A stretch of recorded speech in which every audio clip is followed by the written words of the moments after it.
गुजरात के बड़ौदा शहर में समस्त गुजरात हाउसिंग बोर्ड के गरबा महोत्सव के भूमि पूजन का कार्यक्रम आज आयोजित किया गया था, जहां संस्कृति और विकास का अनोखा संगम देखने को मिला। आपको बता दें कि पिछले 10 वर्षों से गुजरात हाउसिंग बोर्ड में गरबा का आयोजन किया जा रहा है, जो परंपरा और आधुनिकता का सुंदर मेल है। यह आयोजन केवल धार्मिक अनुष्ठान नहीं बल्कि समुदाय की एकता और विकास का प्रतीक भी है।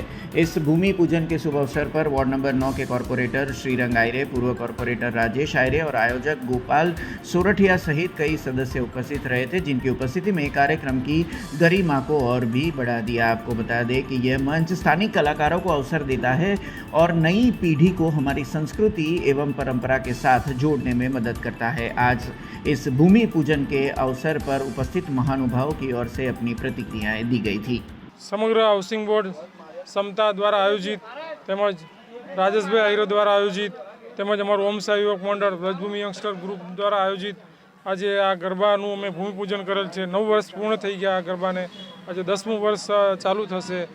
બધા ઘરની દીકરી ઘણ આગળ રમે એ રીતે અને સરસ મજાનું સમગ્ર નાગરિકોને આજુબાજુમાં ઘણી બધી સોસાયટીઓ છે, નગરો છે, એ બધાને લાભ મળે। નાની દીકરીઓ મા બાપ સામે રમે અને સરસ મજાનું ઘરે જાય ત્યારે એક ગિફ્ટ લઈને જાય અને નાસ્તો અને વ્યવસ્થા સરસ મજાની કરેલ છે। એ પ્રમાણનું આયોજન છે। એમાં અમારા વિસ્તારના નાગરિકો જે છે, નિલેશભાઈ પટેલ છે, સંજયભાઈ છે, મનોજભાઈ નેપાળી છે, નેહલભાઈ સોની છે, ભોલાભાઈ અગ્રવાલ છે, સોનીભાઈ છે, સંજુ છે, રામસિંહભાઈ છે, બીજા પણ ઘણા બધા યુવાનો છે, ભૈલું છે, એ બધા દ્વારા આયોજિત આ આખી ટીમ દ્વારા આયોજિત છે। આ ગરબાનું આયોજન કરીએ છીએ। આ એક અવાવરું જગ્યા હતી, એક સરસ મજાનું રાજેશભાઈ આયરેના વિચારથી એક સરસ મજાનું ગ્રાઉન્ડ તૈયાર કરીને 9 વર્ષ પૂર્ણ કરી આજે 10 વર્ષ આ ગરબાના પૂર્ણ થશે। એ બદલ અમારે અમારા વિસ્તારના કોર્પોરેટર શ્રીરંગભાઈ આયરેનો પણ અમે એમનો પૂર્ણ સહકાર હોય છે, એમના દ્વારા આયોજિત હોય છે, એમનો પણ ખૂબ ખૂબ આભાર માનીએ છીએ। આજરોજ જ્યારે ગણેશ ચતુર્થીના 5મો દિવસ છે અને ગણેશ ચતુર્થી પર્વ નિમિત્તે તમામ જે ગણેશ મંડળો છે વડોદરા શહેરના તમામ નગરજનોને આજના દિવસે ખૂબ ખૂબ શુભેચ્છા પાઠવું છું। સાથે આજના દિવસે અમારા વિસ્તારની અંદર આવેલું સમસ્ત ગુજરાત હાઉસિંગ બોર્ડ જે ગરબા મહોત્સવ દર વખતે અમે આયોજન કરીએ છીએ, એવી જ રીતે આ વખતે પણ તેનું ભવ્ય આયોજન કરવા જઈ રહ્યા છે।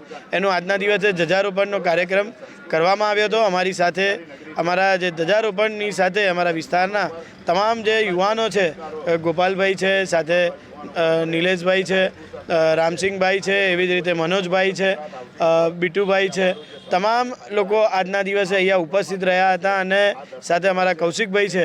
એવી રીતે તમામ જે છે, એટલે કે વાત કરું કે સ્વાતંત્ર્ય સેનાની નગર, વ્રજભૂમિ, વૈકુંઠ, અમૃતનગર, જગન્નાથ, એવી રીતે અક્ષર એપાર્ટમેન્ટ, સાથે લક્ષ્મીનગર, આ તમામ લોકો એકત્ર થઈને જે એક જગ્યાએ ગરબા કરે એટલે કે સમસ્ત ગુજરાત હાઉસિંગ બોર્ડ ને આ ગરબાનું આયોજન આ વખતે કરવામાં આવી રહ્યું છે।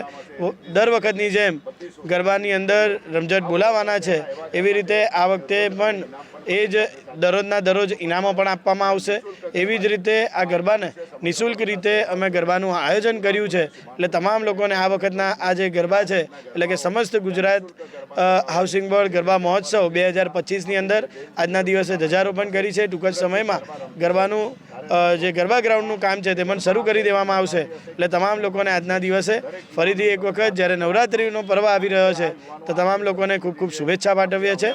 અને આવો આપણે સૌ પોતાની દીકરી પોતાના ઘર આંગણે ગરબા રમે તેવું અમે આયોજન કર્યું છે। તો આપ બી આયોજનની અંદર પોતાના પરિવાર સાથે જોડાઓ તેવી જ માં અંબેને ચરણમાં प्रार्थना करूँ છું। जय माँ अंबे। हमसे जुड़े रहने के लिए हमारे YouTube चैनल को सब्सक्राइब करें और नई वीडियो की नोटिफिकेशन के लिए बेल आइकॉन को दबाएं।